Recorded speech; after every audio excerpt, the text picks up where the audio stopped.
Okay, mapalad po tayo sa umaga na 'to.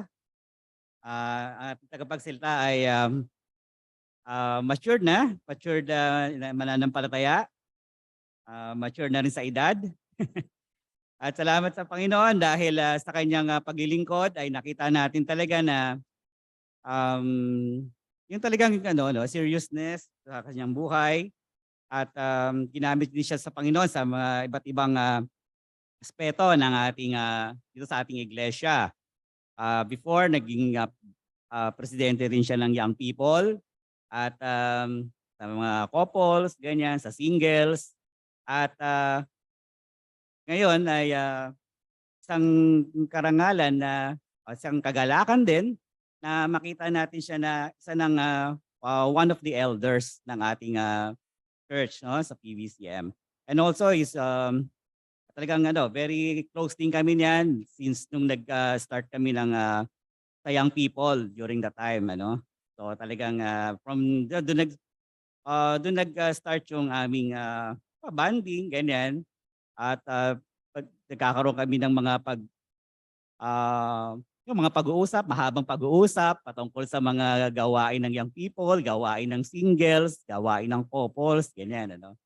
Kaya salamat sa Panginoon sa kanyang, buhay at siya ay, nagkaroon ng asawa at nabiyayaan ng isang, anak 'no, si Ruby at saka si Ancho.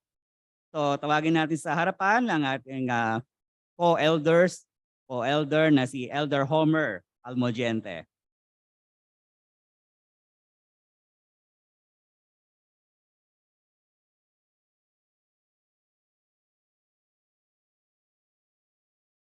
Salamat, Elder Mel. Paring Elder Mel. Sulit, tama yung sinabi ni Elder Mel. Magkasama po kami sa young people, married couples hanggang ngayon. Ito pa rin. Salamat sa Lord sa panibagong taon na binigay niya. Nung August 10 po ako ay 54. Hindi ko na sinabi sa Facebook na kung ano edad ko. Pero salamat sa mga bumati. Hindi ko na po naisa-isa yan. Pero napakabuti ng Panginoon. Habang dumadagdag ang ating edad, dumadagdag din ang ating mga sakit sa katawan. Totoo po yan. Yung mga senior, alam niyo yan. Tumataas na ang edad ko, tumataas din ang BP minsan, tumataas din pati ang sugar. Kaya sa mga edad na 50s, mag-ingat na po tayo. Sabi nga nila, hindi na tayo bumabata. Okay. Bago po tayo magsimula, tayo po isang daling manalangin. Umiling po tayo sa Panginoon ng patnubay. Ama namin Diyos, sa patuloy na dakila, muli po kami nagpupulit nagpapasalamat for this Sunday morning na binigay mo. Salamat sa magandang araw, magandang pag-asa, magandang pagsisimula ng week namin, Panginoon, ay tutuon namin sa inyo at sa mga salita mo. Ama, tulungan mo kami sa aming pag-aaral muli sa nakatakdang talata at topic na makita namin yung kabutihan mo, hindi lamang sa panahon ng Old Testament, kundi sa kapanahunan namin talaga naapay namin ito. Gamitin mo, Lord, ang iyong mga salita at ikaw ang patuloy mangusap sa bawat isa. Puso namin at sa isipan. Ito po ang aming dalangin patuloy sa pangalan ng Panginoong Jesus. Amen. Okay. Ang topic po natin ngayon ay reclaiming our eyes. Yung eye po, eyes, I mean eye pala ay, hindi eyes. Yung eye po ay, yan. Yung eye po, kung makikita po natin, yan po yung the second city doon sa Promised Land. Yung Promised Land, yun po yung Canaan na pinangako ng Panginoong Diyos kay Josue, una kay Moses sa mga Israelita, ngayon naman kay Joshua. Pero bago tayo dumako sa chapter 8 verses 1 to 29, hindi na po natin ito binasa, medyo may kahabaan po, pero tatry ko pong paigsiin at para makita natin ano yung nung sinasabi nung talata. Una po, bigyan natin ng konting background. Yan po, chapter 6, makita po natin, yan, alam niyo po, hindi ko makalimutan yan kasi ako po yung speaker ng time na yan. Ito po yung the fall of Jericho. Alam natin, na-discuss ko yan, na bumagsak yung muog ng Jericho during those time. Pero may nangyaring hindi maganda. At ayan, nakita natin sa verse 18, sinasabi doon, ang bilin sa kanila ng Panginoon bago nila salakayin yung Jericho, nila Josue. Sabi doon, wag kayong kukuha ng anumang bagay na nakatakdang wasakin. Kapag kumuha kayo ng anuman, kayo ang magiging sanhi ng pagkapahamak ng Israel. Yan yung warning sa kanila ng Diyos sa mga Israelita during those time na huwag kayong kukuha ng anumang makikita nyo doon sa Jericho. Ang Jericho is a fortified city kaya talagang nahirapan ang mga Israelita. Pero sa biyaya ng Panginoon, alam natin na kubkub nila. Okay, tatalon tayo sa chapter 7. Okay, chapter 7 dito natalo ng yung mga Israelita. After Jericho, ang next city na kukonquer nila through Joshua ay yung city of Ai. Pero natalo sila. Bakit sila natalo? Yan po ang sinasabi. Sabi rito, nilabag ng Israel ang utos ni Yahweh na huwag kukuha sa Jericho ng mga bagay na ipinawawasak. May kumuha. Okay? Sa isang city, may isang tao doon, ang pangalan niya, Akan, hindi niyo makakalimutan, madaling tandaan, Akan, siya po ay kumuha ng mga bagay na hindi pwedeng kunin ng mga Israelita during the invasion. Kaya sabi doon, nagalit si Yahweh. Dahil sa nangyari, natalo sila, meron sa kanila namatay ng mga 36. Imagine niyo, no? Binigay sa kanila yung city and promised land, pero natalo sila dahil sa ginawa ni Akan. Sa sobrang sentiment ni Joshua, pinunit ni Joshua ang kanyang damit at sabi kasuotan dahil sa matinding paghihinagpis. Pero makita natin nung nakita ng Panginoon, yan. Sumagot naman si Yahweh. Sabi ni Yahweh, tumayo ka, bakit ka nagpapatira pa ng ganyan? Nagkasala ang bayang Israel. So yun ang sinasabi ng Diyos na yung kaya kayo natalo kasi nagkasala kayo. Pero hindi alam ni Josue. Lingid sa kanyang kaalaman na mayroon palang ginawa ang isang tao na kasamahan niya na sumugod doon sa Jericho at kumuha ng, sabi doon, ng mga bagay na hindi dapat kunin. Nakalagay dyan, titignan natin. Sabi yan, ninakaw nila ang mga iyon, itinago at isinama sa kanilang ari-arian. Yan ang dahilan kaya sila natalo ng kanilang kaaway. So, kinuha, tinago. So, imagine niyo yung kasalanan ni Akan. Kinuha niya, nakita niya maganda, tinago niya. Ano ba yung mga kinuha sa ano yung pinagbabawal ni Yahweh? Ayan, makita natin dito sa talatang 19 hanggang 25, nakita natin si Akan ang lumabas na may kasalanan. Sabi niya, ang kinuha niya ay mamahaling balabal nangyari sa Babylonia, 8 librang pilak at 1 baretang ginto na mahigit 2 libra. Kinuha niya at binaon niya sa lupa kasama ng mga pilak. Ito, makita natin dito sa discussion with Akan and Joshua. Sabi rito, huwag kang magkakaila ng anuman, ano ang ginawa mo. So inamin ni Akan ang kanyang ginawa, na kinuha niya yung mga nakaw at ang ginawa sa kanya, pinagbabato si Akan at ang kanyang buong sambahayan at hindi lang binato hanggang mamatay, lahat ng ari-arian nila sinunog. So makita natin yung pagdadalamhati ng mga Israelita dahil sa ginawa ni Akan. Sa chapter 8, dito na po tayo papasok. Chapter 8, dito, bumagsak uli yung Ai. Sa unang talata pala makita natin dito, sinasabi ng Panginoon, huwag kang matakot. Bakit ka matatakot? Alam natin yung nangyari sa 7. Diba? Natalo sila, may namatay ng mga kasamahan niya, tapos galit ang Diyos sa kanila. Galit sa kanila ang Diyos. Pero sabi doon, nung nabigay na yung hatol kay Akan, ang sabi doon, hindi na nagalit ang si Yahweh sa kanila. So dito sa chapter 8, ini-encourage ng Diyos si Josue. Sabi niya ron, huwag kang matakot, lakasan mo ang iyong loob. Itong sinasabing huwag matakot, lakasan mo ang iyong loob, ito'y encouragement o direction na binigay ng Diyos kay Joshua para sundin yung binigay sa kanya na gagawin, yung sakupin pa yung lahat ng lupain sa Kanaan o sa promised land na pinangako ni Yahweh kay Josue at sa mga Israelita. Ititingnan natin, huwag kang matakot, lakasan mo ang iyong loob. Natalo kayo, di ba? Defeat, natalo kayo. Kahit sa basketball, pag natalo ka, talagang lumalungkot kayo. Pero dito, in-encourage ng Panginoon, si Joshua. Titingnan natin sa hindi lang isang beses o 2 beses sinabi ng Panginoon ang mga talatang ito kay Josue. Una, sa Deuteronomy chapter 31 verse 7 and 8. Sabi, ito ay sinasabi ng Panginoon dito, magpakatatag ka at lakasan mo ang loob sapagkat ikaw ang mangunguna sa bayang ito sa pagsakop sa lupaing ipinangako ni Yahweh sa kanilang mga ninuno. Ito po yung the same word na sinabi ni Moses 40 years ago doon sa Deuteronomy 31 bago pumasok ang Joshua para patatagin si Josue. Kasi si Moses malapit na siyang mamatay at Deuteronomy 31. At sabi doon, hindi niya na makita yung lupang pangako. Pero si Josue magpapatuloy kaya ang sinabi ng Panginoon sa kanya, huwag kang matakot, lakasan mo ang iyong loob. Okay?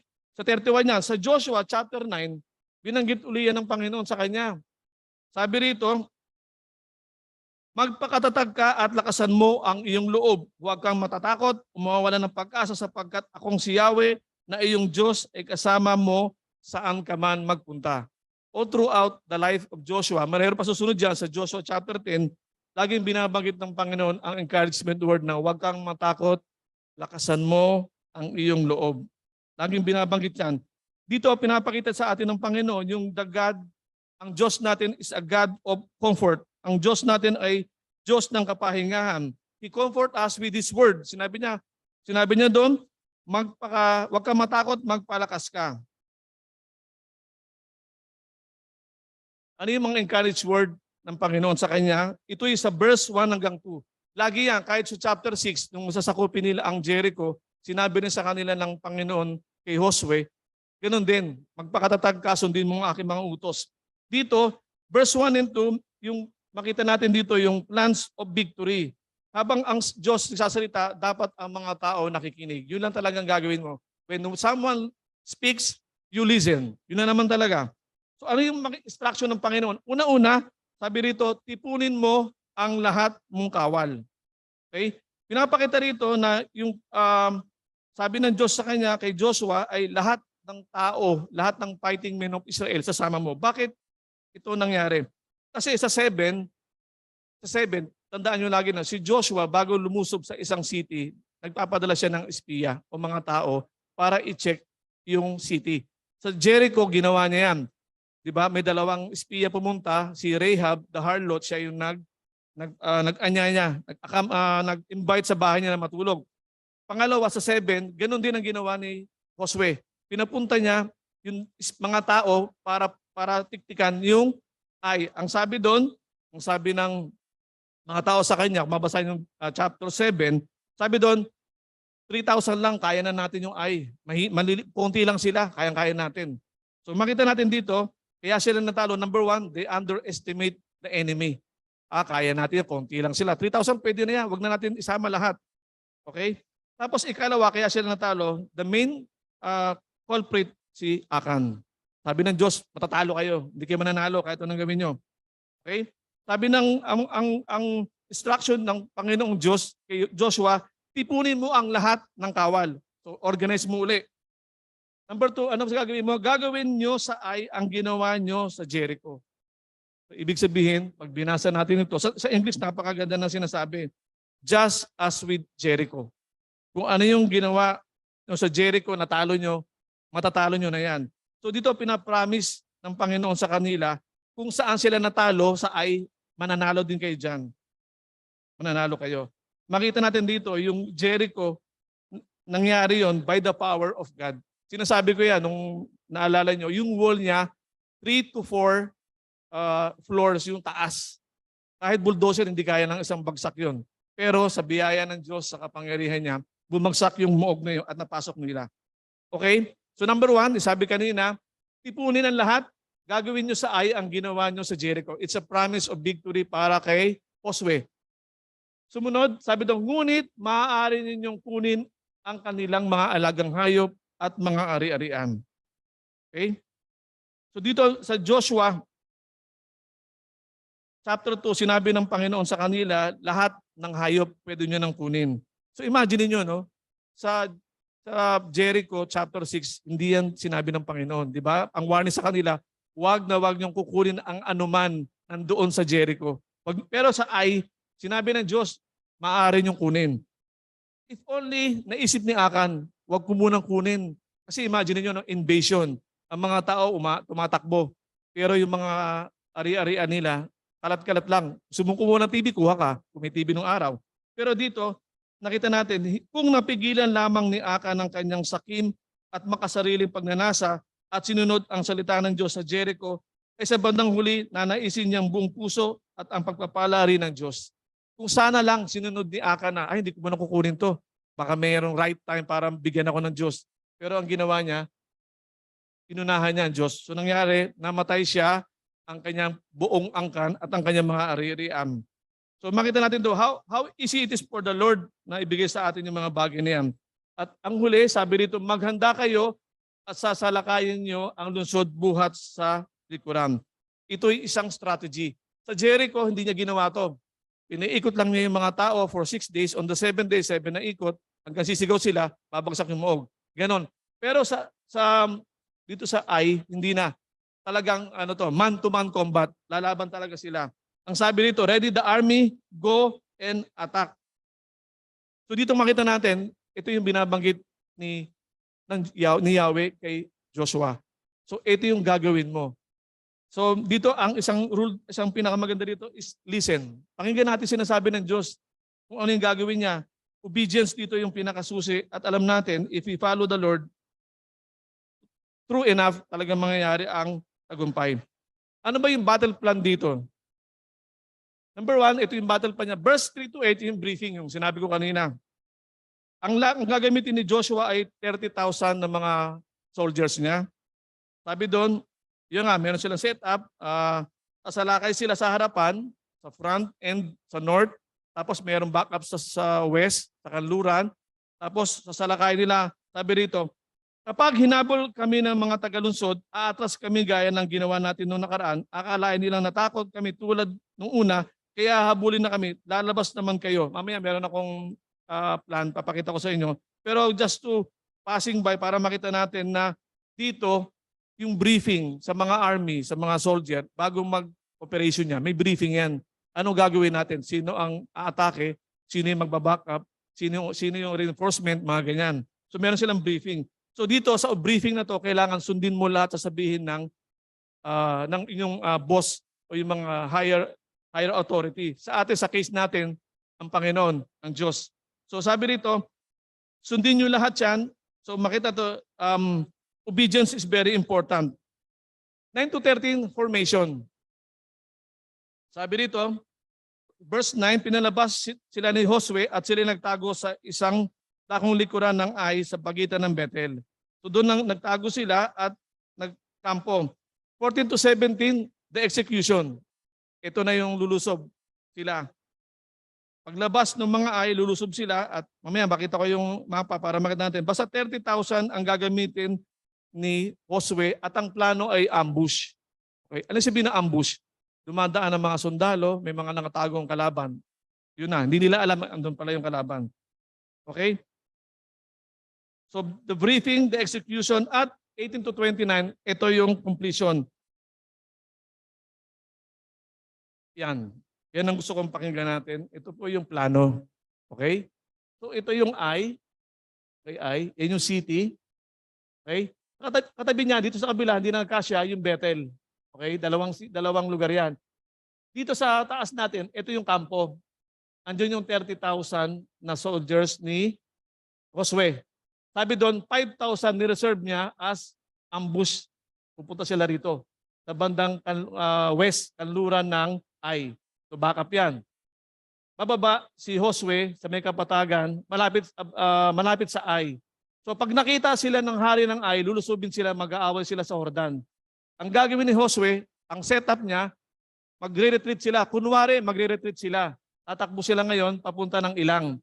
So yung puti na to, yung mga Ai, marami sila. At sabi doon, lahat ng lalaki sa Ai lumabas ng lungsod.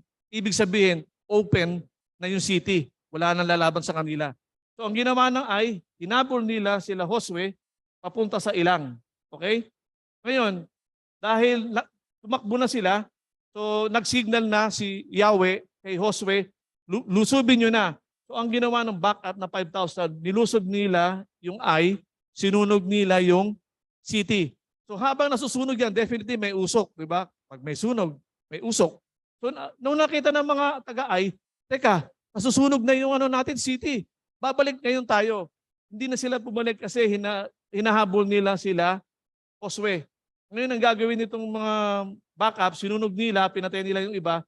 Tapos ngayon, yung part niyan, lulusod na rin sa likod ng taga-ay.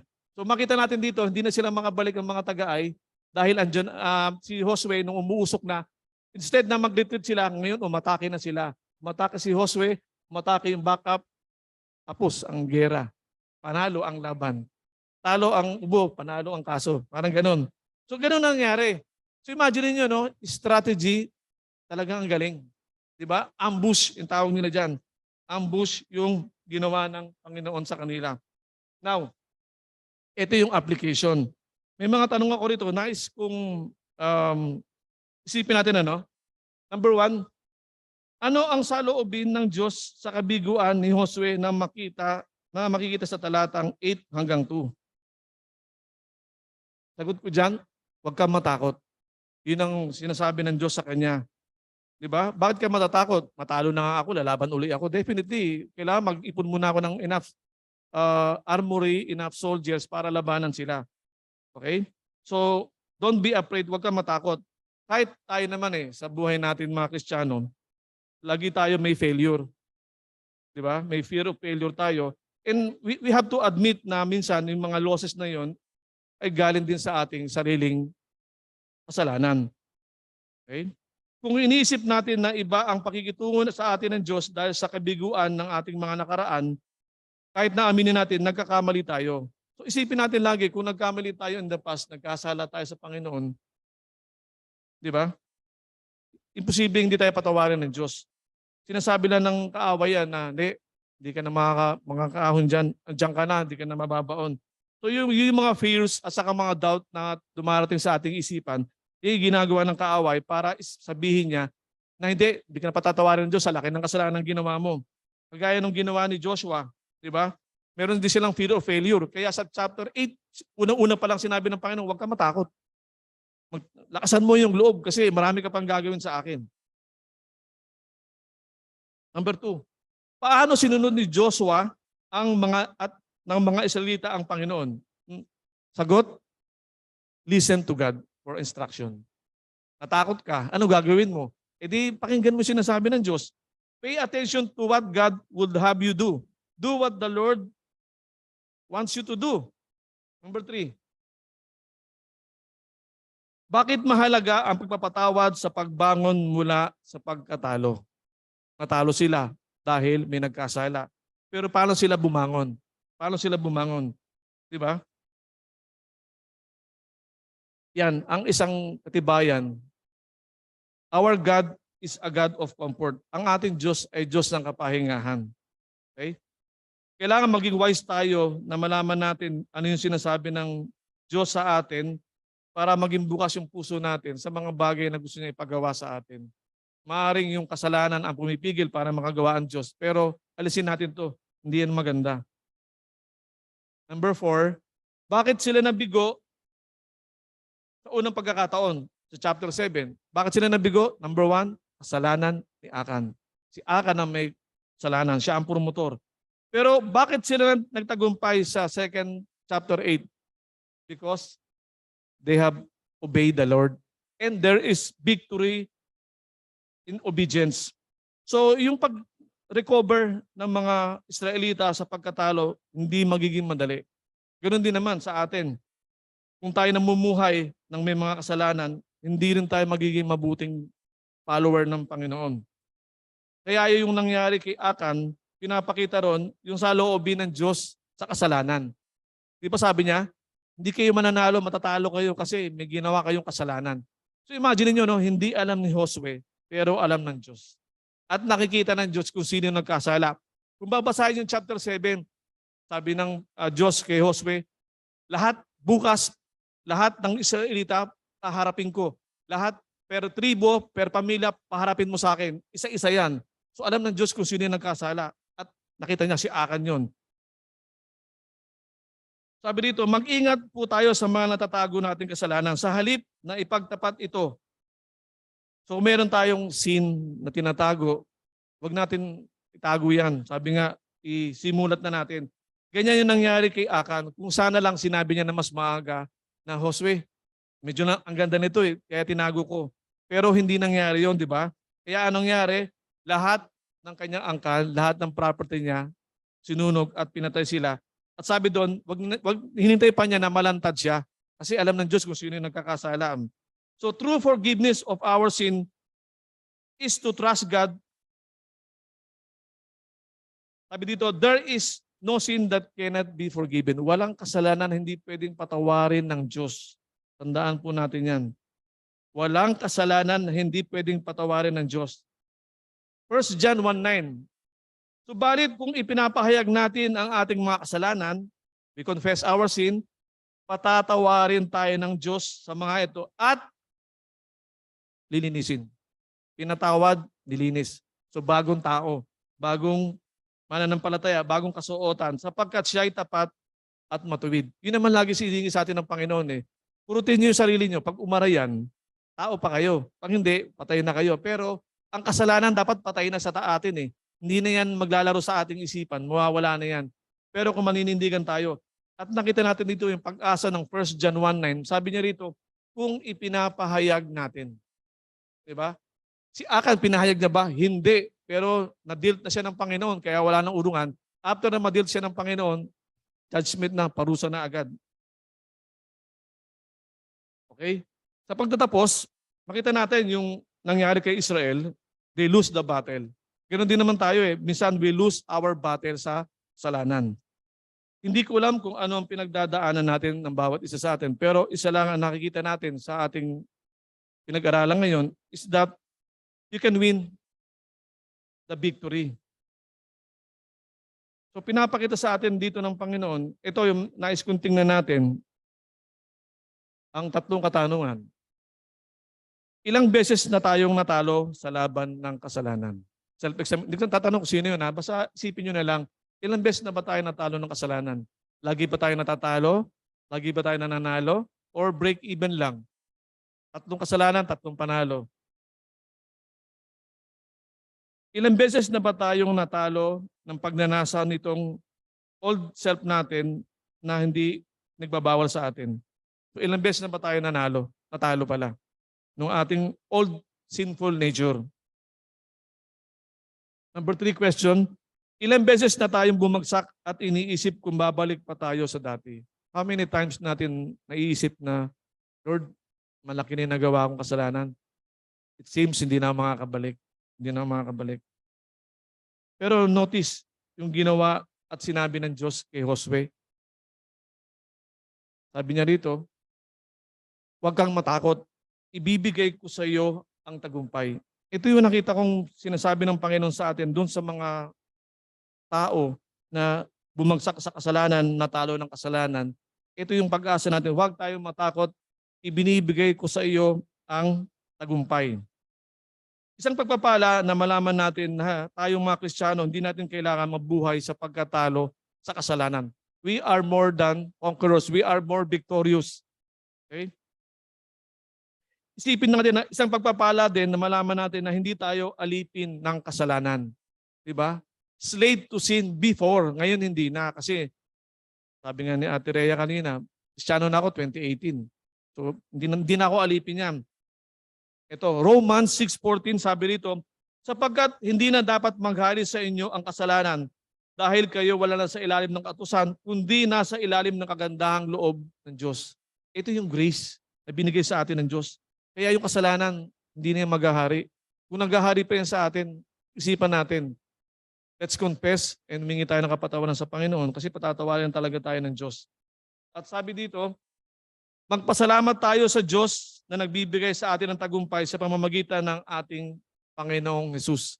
Dumating sa ating kalagitnaan ng Panginoong Hesus Kristo at nakita natin, di ba, yung grace dumating na rin sa atin. So walang reason para hindi tayo humingi ng tawad sa Kanya. Ito yung nakita kong ilang lesson.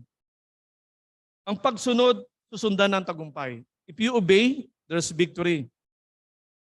If there's a victory, susundan niya ng blessing. Diba? Sumunod sila kay Josue dahil sa pamamagitan ng Diyos sa kanyang utos. Nagtagumpay sila. At sa end nun, ano nangyari? Marami sila nakuhang mga bagay-bagay dun sa ay. Yun ang sabi ng Panginoon eh. Pero, ito naman ang negative. Pagsuway, sinusundan ng pagkatalo. Kung dinidisobey natin ng Panginoon, kagaya ng ginawa nila sa 7, hindi nila sinunod, may gumawa ng kalokohan, na hindi maganda, natalo sila. Defeat. Tapos, pag natalo ka, anong kasunod? Kaparusahan. Di ba natalo sila? Pinarusahan si Akan at ang kanyang buong pamilya. So, isipin natin lagi, there's victory in our faith. Maaring natatalo tayo, pero hindi yan. Kasi tinawag tayo para hindi maging magkasala. Yan po, ang pagpapala po ng Diyos ay sumaatin. Salamat po at magandang umaga po sa bawat isa.